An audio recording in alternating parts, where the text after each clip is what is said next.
Assalamualaikum sahabat. Salam dulu. Berapa lama dah kita tak jumpa ni? Dekat bulan lalu tu. Dekat bulan eh. Bulan. Atau Mika memang tak turun ke sungai ke apa? Nak turun, tapi ada satu isu sekarang. Oh, ada satu isu sekarang eh. Pasal dia kata guni habis. Awak tak boleh ke sungai. Saya kata perang. Tak boleh ke sungai. Itu Mani punya kerja. Tak boleh nak cakap apa. Tak patut. Dulu Mani tu betul-betul cukup sayang kau. Apa lu mau guni ke? Tak ada. Sekarang habis. Habis semua dia simpan. Awak sampai Aduh, tapi dia beberapa hari ni dia teman pun tak nampak oh. Tak nampak bawa guni, dia bawa bakul sekarang oh. tak tahu cerita tadi tu. Awak sampai ke Penang tu pergi tu pergi IKEA. Mencari ni. Aduh, betul lah. Aduh, okey. Mika ni sekarang ni dah jadi projek besar Mika ni. Ya Allah. Ini teman tahu. Kalau ini teman tahu apa projek dia ni. Tapi ajanya hawa. Ya Allah. Ikan lampam kecil-kecil Mika panda.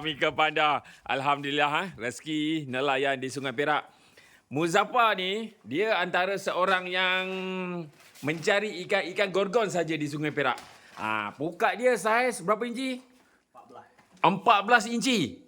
14 inci kali dengan 8 inci. 14 inci kali dengan 8 inci. Kau mau tengok ikan apa yang dia dapat. Kalau yang ini ikan mani manis. Alhamdulillah ini mani manis. Kau patutlah dia. Sampai kena ke IKEA tau. Cukup tak patut ni. Habis pun ni 100 sungai macam ni. Iya ke? Ya Allah tak sampai hati mani ni. Mani. Apa sudah jadi mani? Okey. Iya ke? Okey, sekarang ni alhamdulillah rezeki Mika. Ini besar juga ni, Chow. Jap, kita ambil besen dia ni dulu. Alright, kita letak. Alhamdulillah rezeki dia dapat ikan kelulang Sungai Perak. Saiz gorgon je ni, Chow. Yang ini 6 kilo tak lari ni. 5 kilo 100. 5 kilo 100 kelulang Sungai Perak. Mantap boh, mantap. Okey, lepas tu ambil lampam-lampam semua sekali. Yang ni lampam-lampam besar ni. Mantap. Banyak pula ori kali ni kali ni banyak yang ori lampam.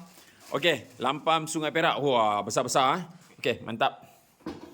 Okey, yang ini 55. Okey. Yang ini 40. Okey. Alhamdulillah. Alright. Okey, lepas tu ambil je semua. Okey, lampam. Okey, yang ini 40. Sekejap Alright. Lepas tu yang ini tenggalan. Okey, 450. Okey, yang ini 450. Okey, ini kan sekali kan kita timbang sekali. Alright. Lepas tu 450. Okey, 35. Okey, letak sekali je. Okey, alright. 400. Okey, ni kejap lagi kita timbang sekali. Alright. Yang ini saiz 1 kilo dengan kelabau 1 kilo 3, 1 kilo 4. 1 kilo 3 dah, 1 kilo 2. Okey, 1150 dan tenggalan 1 kilo. Mantap. Rezeki tak salah alamat Okey, alhamdulillah. Dengar kata Mika kata ada cebur. Katanya nak cari ikan tu. Ada jumpa dah belum? Pecah. Okey, alhamdulillah. 14 dengan 8 tu pecah. Iya ke? Tak apa. Nanti ada. Jangan risau. Rezeki Mika murah, jangan risau. Rezeki Mika murah, jangan risau.